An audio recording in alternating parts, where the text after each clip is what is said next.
राधे राधे प्रणाम। हम पूनम अपने यूट्यूब चैनल पूनम सरिता संगीत में आप सबके तहे दिल से स्वागत करते ही। देखें बारात दुआरे आए बैठे और दूल्हा दुल्हन का कहा था ये गाना के माध्यम से सुनत जाए। दोनों जन एक नाम लिखा बा, बहुत सुंदर विवाह गीत बाटे।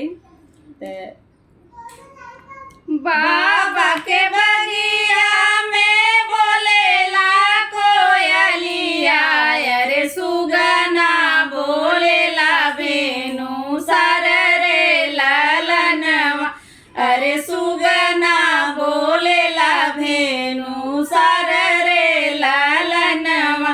बाबा के बगिया में बोलेला कोयलिया, अरे सुगना बोलेला भेनु सर रे ललनवा, अरे सुगना बोलेला भेनु सर रे ललनवा।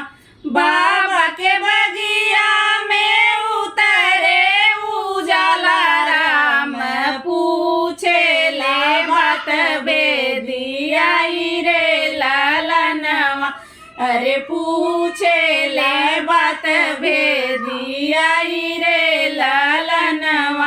बाबा के बगिया में उतरे उजाला राम, पूछे ले बात बेदियाई रे ललनवा, अरे पूछे ले बात बेदियाई रे ललनवा।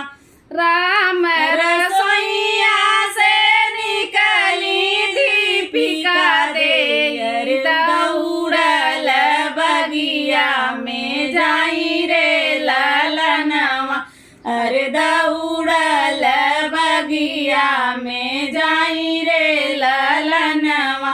राम रसोइया से निकली दीपिका दे, दौड़ल बगिया में जाई रे ललनवा, अरे दौड़ल बगिया में जाई रे ललनवा। किया धन तू ही सचवा के साचल, अरे किया तो हई गड़े बासो नार रे ललनवा, अरे किया तो हई गड़े बासो नार रे ललनवा। किया धन तू ही सचवा के साचल, अरे किया तो हई गड़े बासो नार रे ललनवा, अरे किया तो हई गड़े बासो नार रे ललनवा।